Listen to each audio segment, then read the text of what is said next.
Hey Danielle, my name's Casey. Take a seat if you'd like. I've got some water here and stuff, so help yourself. How's your day been? Not bad, not bad. That's good to hear. So Danielle, my name is Casey and I'm from Northside Youth Support. So we're an organisation that focuses on helping youth with accommodation and living arrangements. And we also support youths with gaining independent living skills to help them live outside their home and help gain that independence to live their lives. Your youth justice caseworker Peter has referred you to us. I know he's been doing some work with you with some of the other stuff that you've got going on. So he's asked me to provide you with some assistance, specifically with helping with organising your living arrangements. I know that is something that you do need some assistance with. So one thing that I'd like to get out of the way first to clarify with you is that there's no secret alliance or information that I'll be keeping from you in regards to the relationship with your youth justice officer.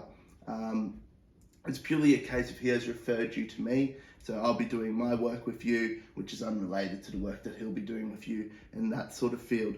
So I'm a separate organisation to his, and we'd also like to let you know that anything discussed between us here is confidential, and it won't be shown to other people, your parents or your youth caseworker, if you wish for it to not be told to other people. So it's all confidential. Anything you share in here, you can share comfortably with the knowledge that it won't get out to other people. So basically what I will be offering for you is my support, particularly in terms of helping you with your accommodation, like I said, and living arrangements. But my job does go beyond that, as I am qualified to help with a number of other fields and needs that you may have in your life, or you might be experiencing, and just as well as an overall support person that you can use just to talk to when you feel the need. So Danielle, would you like to give me a bit of a background on yourself and your current situation in life? Yeah, so I'm 15. I don't really talk to my family anymore. We don't have contact. I don't go to school anymore. Most days I just sort of hang out with some friends. I didn't really like school. It wasn't for me. But eventually, I do think I could be wanting to get a job, so I do have some money. Okay. Yeah, thanks for sharing all that with me. So I guess my first sort of question for you is, since you said you aren't living at home at the moment, where exactly have you been staying last few months? What you've sort of been doing? So it's been, I've been off and on the streets. Sometimes I'll crash at some friend's house when I can, but yeah, there's no real set place that I'm staying at. Okay, so in the case notes from your youth caseworker Peter, he said you're currently sort of staying at the youth refuge centre. Yeah, I have stayed there recently. I don't really like the vibe of the place, but it just doesn't feel like a place that I would want to stay long term. Yeah, no, I understand that. So you definitely have to be comfortable where you are living as a place.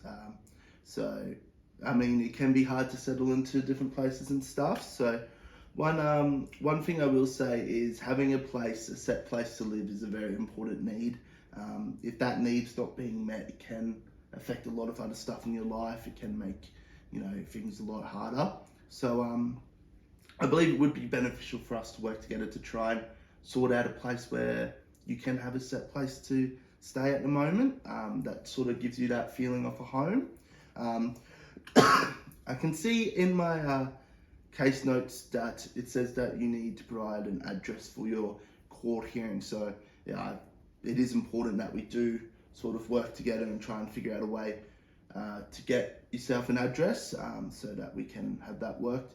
And then also with your Centrelink assistance, we can see what you're entitled to if we do get you living at a different place other than your parents. So we'll see that. In my role here, I do have many different contacts with a number of residential youth centres that we could look at possible places to stay. If they interest you, we can always go and explore them, have a talk to the people that run it, meet some of the people there and see if that place is a bit more of a better fit than your current hostel. Or we can always try and get in contact with any of your family members that you may still have contact with, or friends that would be suitable to live with. We can sort of look at that as well as an option. Another suggestion is a company we do work with is called U-Turn, which works with helping youths in their living requirements. So you can also get in touch with them, and they've got a lot of services that they provide, and they also help with us with getting yourself a place to stay and live, basically. So in our next meeting, we can look at some of those services. We can plan if you want to do some tours of the residential youth centres, or you can give me the contact numbers of family, friends and whatnot, and I can explore if they are genuine options that we could use. So yeah. Yeah, I would like to have the option of being able to decide where I do stay and not just have to be forced to, just get around like I have been. And yeah, it would be really cool to sort of see the other options there. So that'd be good. Yeah. Also, I did notice when you spoke about your family before, you seemed a bit angry. Is it safe to say you don't have the best relationship with your family? That's not really an option to live back there anymore? Yeah, I don't like them at home. It's just a tough place to live, and we butt heads a lot. We don't get along at all. I can't stand them anymore. Okay, so just so you do know, if you ever did want to discuss anything about life at home or how it was or your relationship with your parents, you can discuss it with me and be confident that it won't be getting back to them anything you say. Obviously, when I have my interactions with your parents, it's a different sort of relationship I have with them to you, and I won't be, sharing information that each party doesn't want the other one to know. So I do have in my case notes that we do have a meeting with your parents in 2 days. So I thought maybe we could discuss how we're going to approach that meeting. Yeah, okay. So what I would like to tell you straight away, for the meeting with your parents, if at any time you do feel uncomfortable or you don't want to speak about a certain topic, or the meeting's not going how you sort of want it to be going, you can let me know and I can stop the meeting. I can remove you from the situation, make you feel comfortable. That you do have that power. Okay, yeah, I would like to stop it if my parents do start bringing up certain things, or if we start getting a little bit angry. That would be good. Thanks. Okay, was there anything in particular that you don't want brought up, so I can sort of navigate away from that sort of topic if it does get brought up with your parents or anything?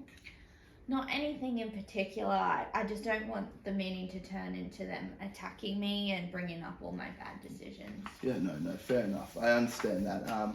And I can make sure if that does occur in the meeting that I will call it off, I'll diffuse the situation, I'll let you leave, get comfortable again. I'll also speak to them beforehand, tell them that, you do have a bit of worries about that could occur, and if they could be respectful with the situation and the conversation, so we can achieve the best outcome for you.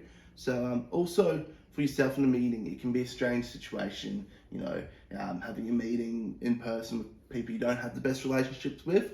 So I'd just like you to maybe try your best to try and talk and explain any of the questions or topics that might get brought up. Not asking you to go in there happy and talk lots and lots, but if you could try and make a little bit of an effort, start off with a slow conversation, say a few things, try and build on that a little bit more. Hopefully we can try and restore somewhat of a relationship with your parents. That would be nice. I'd also like to see how you like the meeting with the face-to-face with your parents, and if that is a bit too much for you, we can explore other options, like maybe online meetings with them in the future, where maybe a phone call, or we use a Zoom meeting or something like that, which might work a bit better. Yeah, that all sounds good. I can definitely give it a go in the meeting and try and talk a bit to them as well. Yeah. All right. Well, that's all I really wanted to discuss with you today. Just a brief little meeting, just to touch base and get an understanding of your situation and the next steps we want to take on. So obviously, sorting out accommodation stuff, I will start making some steps into planning all that sort of stuff, and then we can have a meeting in the near future to take on that next challenge of trying to secure a place.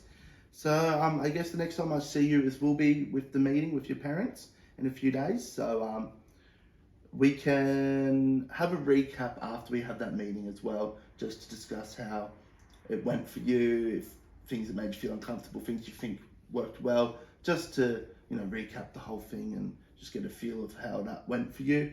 But between then and now, if you have any questions or concerns, feel free to contact me and I can help out any way I can. So thank you for your time, Danielle. Enjoy the rest of your day. Okay, bye. Thank you for today. It's helped me and I feel a little bit better about the meeting that we'll have with my parents. That's it. Right, see you later. Bye. Bye.